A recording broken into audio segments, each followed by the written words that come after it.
Okay, sorry about this. I was out mowing earlier, so yeah, I'm a little grungy. You can see our new backdrop in there. It's got to move over. Ironically, when I try the virtual background on Zoom, it keeps that white and uses the black as the green screen. So I go all cosmic-y. It's kind of weird, all the blackness, whatever's dark here and here. NYU is fine, it just floats there, but then it's like the book. I'm a book guy or whatever. Or Golden Gate Bridge guy. Okay, just a reminder, when I open these boxes, I have no idea what's in them. Aside from the 2 books that I show you in the thumbnail, those are generally the first two books. In this case, we've got going up, starting with a bang. First, and again, this is stuff I just found at work. I never really bought it. Tomorrow's Mego 8-inch Superheroes World's Greatest Toys. If you grew up in the 70s, if you've read 70s comics, you've seen the ads for these. And these are basically, I'm not saying they're original Action Figure, but G.I. Joe's way before that. And Action Man even had licensed stuff too. But Mego, for a brief moment, was the action figure toy line. It's just the male bodies. We have the technology. Is that Hulk in there? Oh, cool. So, yeah, DC, Marvel,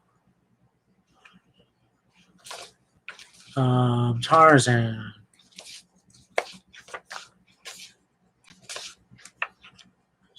Ooh, Clark Kent and Peter Parker. They are ISIS. Teen Titans.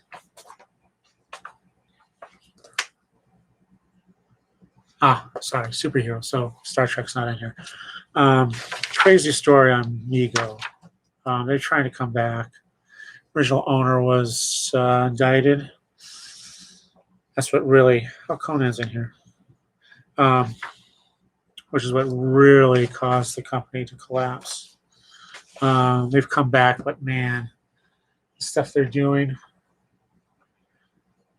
If I were the celebrities that's based on, I would sue them for defamation of character. Some of those sculptures are just awful. Charlie's Angels, I think, is one.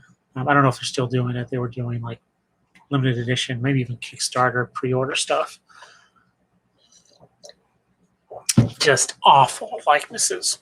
But hey, if you like that sort of thing, fine. But I am, and I don't really collect action figures. There's a few I have which are unusual. Teenage Mutant Ninja Turtles did Pondicon and Usagi Yojimbo. Got those because they're comics based. Create your own comics based, which is even rare. And just beautiful. There's beautiful work, especially on the armor for those two. But yeah, I had Big Jim as a little kid. So I played with that for a while, but never really got the action figure playing. And of course, almost immediately after, Star Wars comes along, Kenner, and blows it all out with a little, 6 inches, 4 inches? I don't know. They keep shrinking. But anyway, so like that big G.I. Joe side just killed that.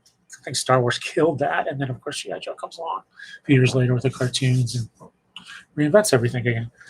Next off, one of the more expensive books I bought. I did not buy this at the cover price of $50. No, I bought this online for I think $200 plus. But it's Absolute Authority. First year, Warren Ellis, Brian Hitch.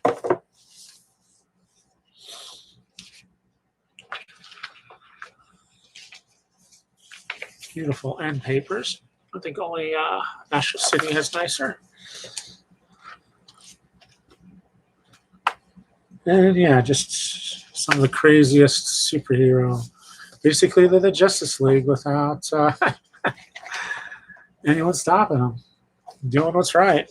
Taking on, I think they take out a nation state first. Then they take out a alternate universe. And then they take out God? Yeah.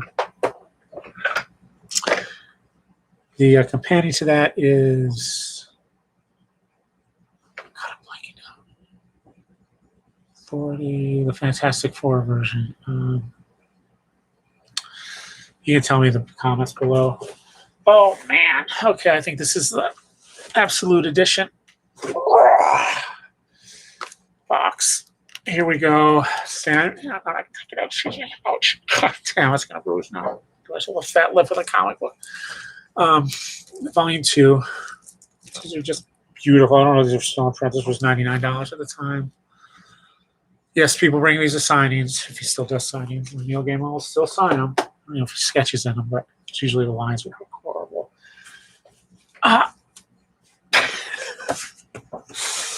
Should have stretched first. Warmed up. Here we have The Invincible Library, Volume 1. Soon be a major television series. I don't know. Kirkman, Walker, Otley, Crabtree. Yeah. The guy who does Walking Dead also does superheroes. What was this? Yeah, 175. Signed and numbered edition. Okay, I'm cracking this open then. That's what I liked about the old graffiti editions from the 80s. Hardcover, slipcased. Usually they would have a tipped in, signed and numbered sheet. For $50. There we are. Yep, all three there. 257 to 300. Collect them all. Yeah.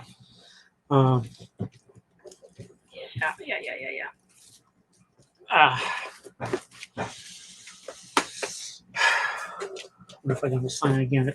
Oh, here's another one. Hush. Absolute Batman Hush. $50. But again, as I was saying, back in the day, you didn't really have hardcover graphic novels until around 1990 or so. Graffiti Edition would do those limited editions, usually just rebinding the paper. But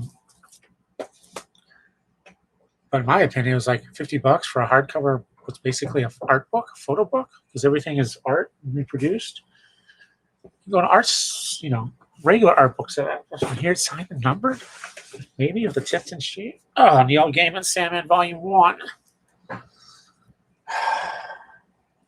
$99. Oh yes, this is gonna be a short video. New Frontier. Maybe I will open these up and let you see the insides. Darwin Cook, Dave Stewart.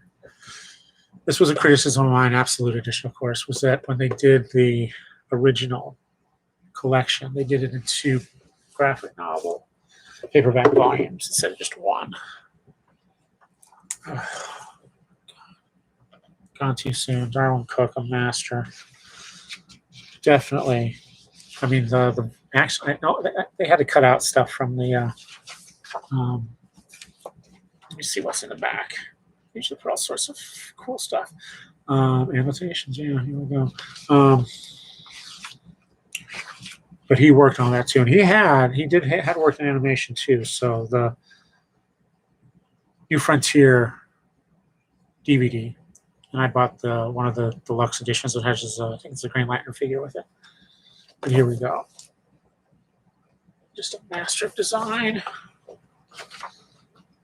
master of line. Annotations in the back are just amazing. We got various preliminary works, I guess. God, just see him doing new mounts.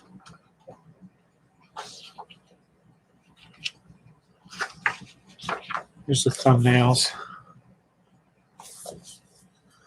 And this is all Darwin Cook.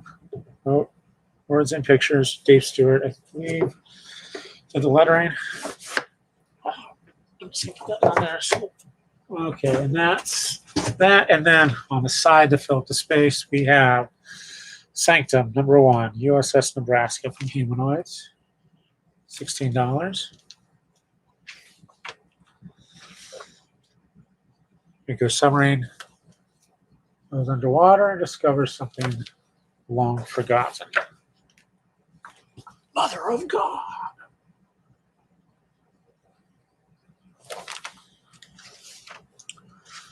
whole series of these. This is the only one I have. Okay, I'm going to repack these, and as I do, I'll give you some eye candy. Okay, back to Neil Gaiman, Sandman Volume 1. I started collecting, buying the original true story. When I saw this, I was collecting since '84, visiting the comic shop since '85. Yeah, January '85 is when I first went to a comic book shop. I saw Sandman, instinctively knew it was a horror book, not an horror. Then Sandman Myth comes along with a special edition Orpheus. Got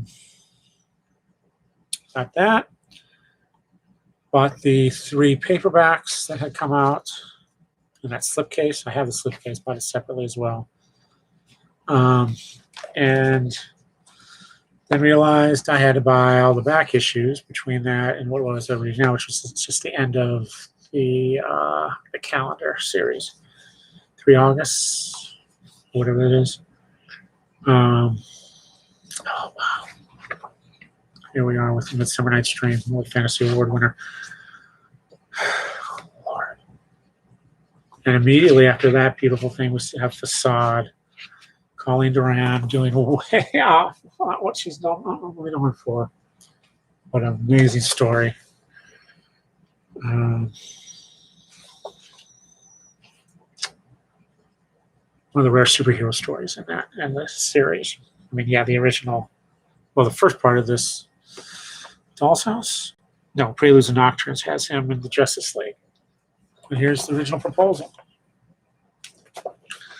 And so yeah, oh, and here's the script for Midsummer Night's Dream. Just an example of the pencils. Charles Vess. It's beautiful work. You can still get that issue fairly cheaply. It's not too expensive. Just get the graphic novel. I mean, it's been reprinted so many times in regular hardcover now as well.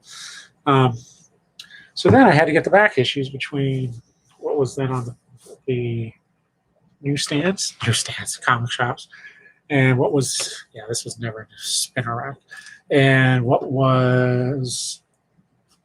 had been collected, which meant Seasons of Mist and the standalone calendar stories I mentioned, which was good. And I had to actually manage to go up to Dreamhaven, Minneapolis, to get the last of those issues. And yeah, I probably spent a little too much over cover. Not crazily, but I got it, read the story, it was great. And then Brief Lives comes out, so they do a book signing tour that goes across the country, and Cosmic Comics, which was a great store in Lincoln. They had a store in Omaha, but the main one was in Lincoln, Nebraska. Hosted him. So I drove down, about an hour drive back then, get in line. It was a nice line, long, not a huge line. I think we were all fit inside the store, but probably a good 50 people or so showed up. And I bought the hardcover, one of the first hardcovers, beautiful edition of Seasons of Mist, which is now worth hundreds of dollars.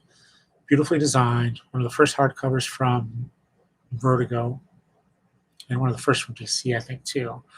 Got that, he signed it.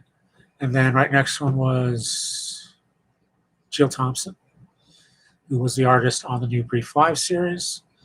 So I think she signed the comic, and she was, while people were chatting with Neil Gaiman, and she was doing sketches, and she hands me, just out of the blue, a sketch of Delirium done in black pen, and then I think for the eyes she did the gold and silver metal pens. Remember those? The ones that blotted, that were just horrible to use. Later Sharpie perfected it, but back then it was like just an ink paint pen. But people used that to sign comics with because it contrasted nicely with whatever color was on the cover. And so that was a nice surprise. And he sketched in, if I find it here, I'll show it to you later. But he sketched in that too, and paid cover price for it, which was probably $40, I guess. Read that story again, and just kept collecting from there. So,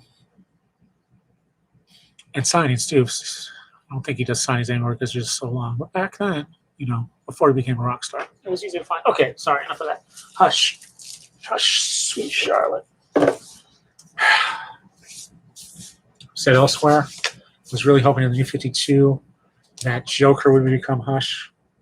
Oh, look at that. Those legs. Look at that symmetry. Bookends. That's something to kind of.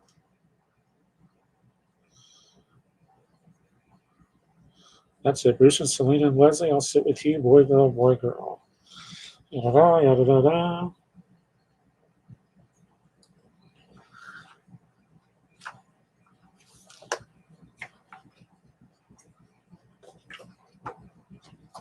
And then in the back,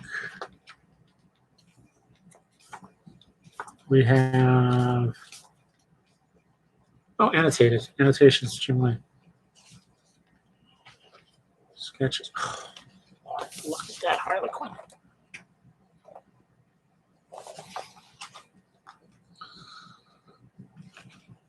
Hair long in 2004. Jim Lee hair long, I can just imagine. God, what are those? What do you pay? What are they're long and they were sketched? I don't think they charged in their long. There was a tradition of you just gave them a sketch. Good Lord, I don't know. I mean, there might have been. There's altered art pages. Again, deluxe editions now might have this inside. Other reprints. It might be cheaper. My experience with that was one of the first graphic novels that Barnes & Noble featured on a sales table. It was part of their dads and grads, I guess they called it, display for June, graduation, Father's Day. And the original, I think it was a hardcover, first volume was on that table. And that surprised me.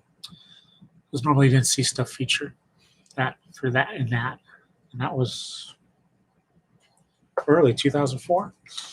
Okay, back to Invincible. And it wraps around. Excuse me.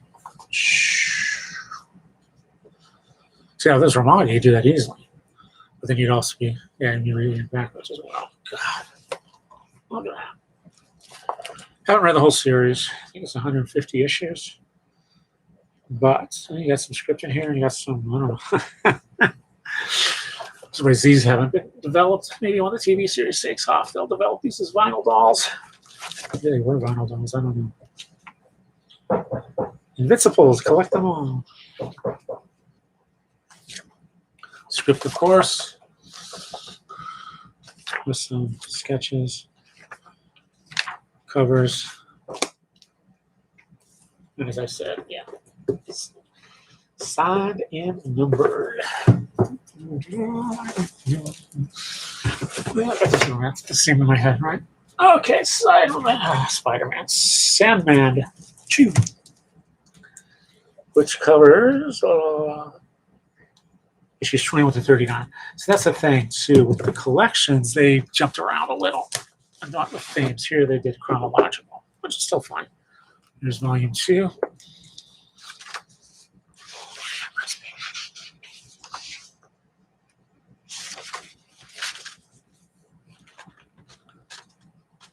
And again, game review.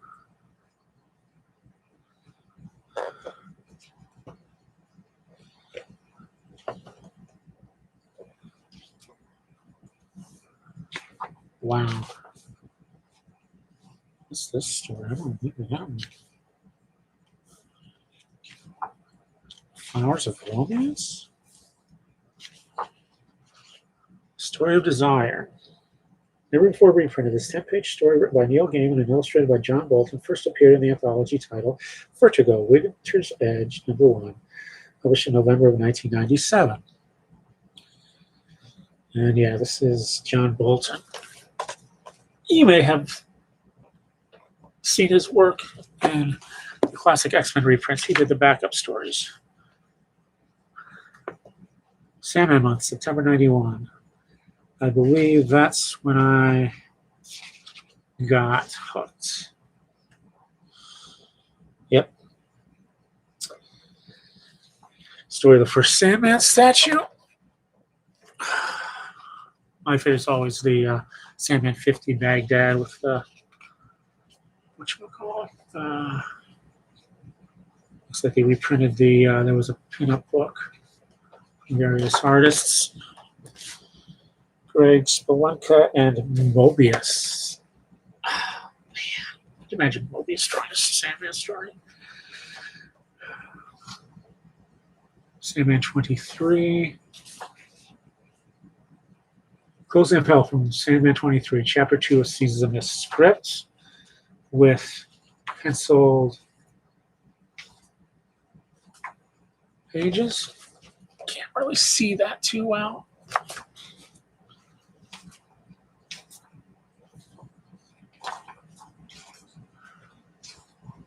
And then afterward. Okay. I don't know if anyone's ever collected. That's one thing they haven't done is collected all of us Sandman forwards and afterwards and all the ephemera from the various collections. That'll be Absolute Sandman Volume 6. Absolute Authority. Actually, super thin compared to the others. 320 pages.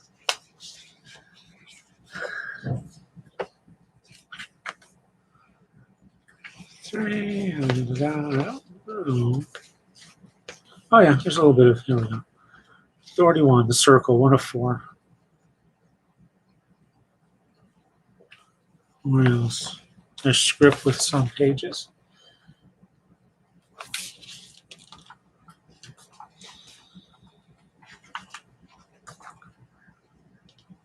And there's Afterward by Brian Hitch. Original cover issue number 9.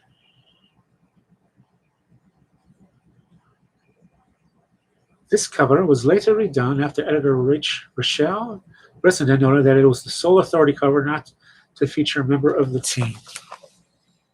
Still pretty cool. Biographies.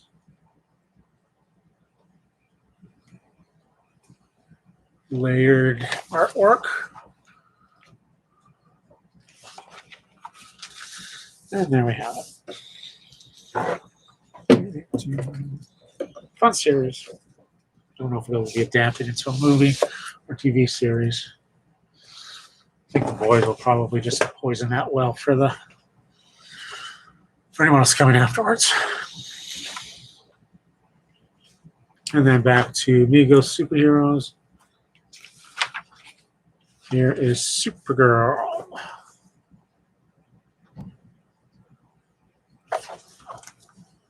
Tights.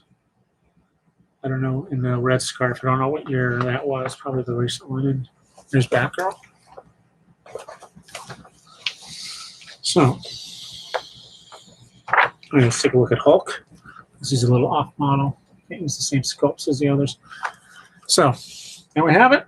Done. 25 minutes. Hope you enjoyed that. Some of the more expensive. Kind of rare now, although they weren't rare at the time. But some of those might have been birthday or Christmas presents to myself. Use my store discount, 30% off to get them. Back at Barnes & Noble today.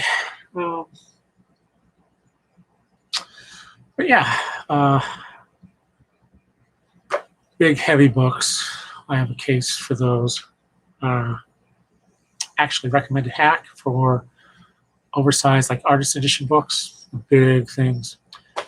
Get an Atlas stand. I don't know if they still make them, but some of you might remember going to universities and they would have a separate wooden stand for oversized atlases. Each one would have a drawer not really a drawer, a shelf that would slide out, so you could take the book and it would have a lectern on top that you could open it up and read it. I need to get one of those. I don't have a lot of artist editions, but I do have oversized books like that. So if you do and want to display them flat, that is a suggestion. It's not sealed because the front's open, but you can lay them flat and they're strong and sturdy, and you have that lectern to look at stuff to open the book up with. So that's my recommendation. As always, thanks for watching. Share, subscribe if you want. I don't, comments below, questions, let me know. And hope to see you soon. Have a great weekend. Bye.